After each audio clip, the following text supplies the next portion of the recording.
Olá, o final de 2024 foi um período, digamos, bastante intenso na relação entre o Brasil e a Corte Interamericana de Direitos Humanos. Foram 4 sentenças importantíssimas que realmente mexeram com as estruturas do Estado brasileiro. A gente vai analisar caso a caso como esses julgados sobre racismo, desaparecimento forçado e direitos territoriais acabam por redefinir as obrigações do Brasil na proteção dos seus cidadãos. Bom, o nosso roteiro é este. Vamos passar por cada um desses casos, para entender a fundo o que eles representam e o impacto deles para os direitos humanos no Brasil. Então, como eu disse, o finalzinho de 2024 foi um momento chave, quase como um acerto de contas para o Brasil perante a Corte Interamericana. Essa sequência de condenações acabou por expor, de forma muito clara, algumas falhas sistêmicas do Estado. Isso nos leva a uma reflexão fundamental. Será que o Estado brasileiro está, de fato, cumprindo seu papel de proteger as populações mais vulneráveis? Essas sentenças nos forçam a encarar essa pergunta de frente. Vamos começar com um caso que é um verdadeiro marco. Ele colocou o racismo estrutural, especificamente no ambiente de trabalho, sobre os holofotes da justiça internacional. É o caso Santos Nascimento. A história começa lá atrás, em 1998, com um processo seletivo em São Paulo. 2 mulheres negras qualificadas para a vaga foram simplesmente rejeitadas. O detalhe crucial: no mesmíssimo dia, uma candidata branca com qualificações parecidas foi contratada. Esse foi o estopim de todo o caso. E aqui, a gente chega no ponto nevrálgico do debate jurídico. De um lado, a justiça brasileira simplesmente arquivou o processo. O argumento? Prescrição. Ou seja, o prazo para punir o crime já teria se esgotado. Só que do outro lado, a Corte Interamericana disse basicamente: opa, não é bem assim. Para crimes de racismo, a Corte foi clara. O Estado tem um dever especial, uma diligência reforçada, que não pode ser barrada por um argumento puramente processual como a prescrição. E mais, a Corte foi além e deu nome ao problema: racismo institucional. O que isso quer dizer? Que a falha não foi só de uma empresa ou de um juiz específico, mas do sistema de justiça como um todo. Um sistema que, por sua inércia, acaba perpetuando a discriminação. É uma análise muito profunda. Justamente por isso, as reparações que foram ordenadas vão muito além de uma simples indenização. Elas exigem uma verdadeira reforma no sistema, desde o apoio psicológico às vítimas até a capacitação de juízes e promotores. O objetivo é criar mecanismos para que essa injustiça não aconteça de novo.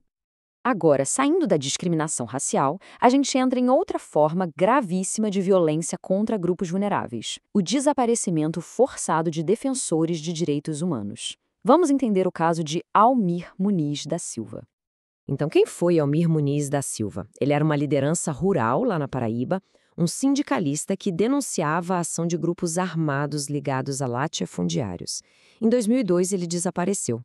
E a Corte destaca um ponto muito importante.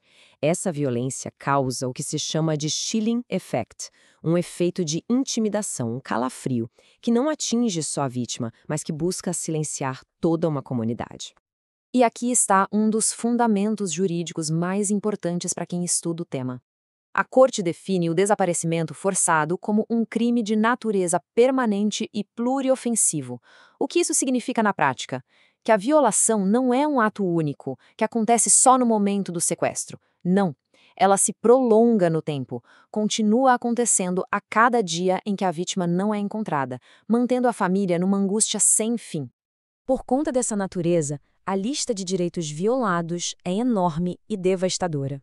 Não se trata só do direito à vida do Almir, mas da integridade pessoal de toda a sua família, da liberdade de associação da comunidade dele e, claro, do fracasso do Estado em garantir a proteção judicial.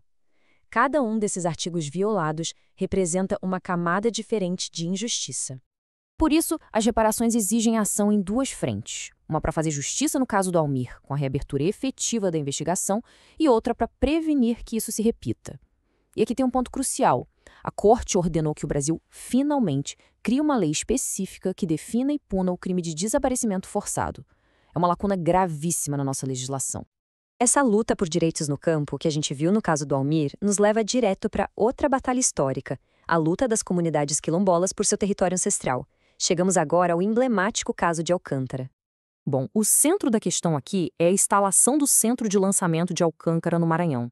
Para construir essa base, o Estado brasileiro removeu à força 171 comunidades quilombolas de suas terras ancestrais, e fez isso sem uma consulta adequada e sem garantir que elas pudessem sobreviver em outro lugar. Foi uma violação não só da propriedade, mas da própria identidade cultural daquelas pessoas.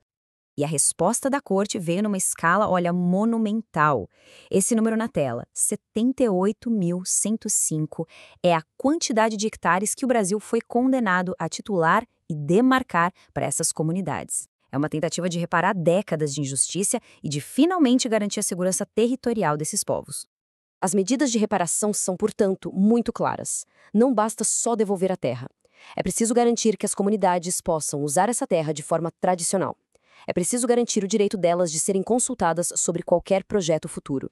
E, por fim, estabelecer um diálogo permanente com o Estado. É uma questão de território, mas também de voz e participação. E o nosso último caso, o de Manuel Luiz da Silva, nos leva de volta à violência no campo, mas agora com foco devastador na completa falência do sistema de justiça em punir os responsáveis por um crime. Essa linha do tempo é, sinceramente, um retrato da impunidade.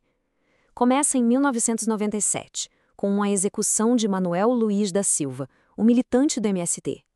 O que se segue são mais de 20 anos de um processo judicial cheio de atrasos, anulações, que no final das contas resultou na absolvição dos acusados. A justiça interna falhou miseravelmente e só em 2024 a Corte Interamericana veio condenar o Brasil por essa falha. E a Corte entendeu que essa falha do Estado em punir os assassinos violou o direito da família não só à proteção judicial, mas também à verdade. Porque a impunidade, essa falta de respostas, é em si uma forma de tortura psicológica que prolonga o sofrimento da família por anos e anos. E as reparações, mais uma vez, tentam quebrar esse ciclo. A Corte ordena não apenas a reabertura da investigação, mas também a criação de um diagnóstico nacional sobre a violência no campo e a capacitação de juízes. Tudo isso para que a história de Manuel da Silva não se torne o destino de tantos outros. Bom, depois de analisar cada caso, vamos tentar amarrar as pontas e entender o que esses 4 julgamentos, vistos em conjunto, nos ensinam. Quando a gente olha para esses 4 casos ao mesmo tempo, alguns padrões ficam muito claros. Em todos eles, a Corte bate na mesma tecla. A obrigação do Estado de investigar é uma obrigação reforçada. Ela reconhece a necessidade de uma proteção especial para grupos vulneráveis e, talvez o mais importante, condena a impunidade não como uma consequência, mas como uma violação contínua de direitos humanos, que corrói toda a confiança na justiça. Isso tudo nos deixa com a grande pergunta, a pergunta de $1 milhão, né? O Brasil vai tratar essas sentenças como meros pedaços de papel ou vai usá-las como um roteiro para uma mudança de verdade? O verdadeiro teste, no fim das contas, não é ser condenado na corte, mas sim a capacidade e, principalmente, a vontade política do Estado de transformar essas palavras em justiça de verdade no dia a dia do seu povo. A reflexão fica no ar.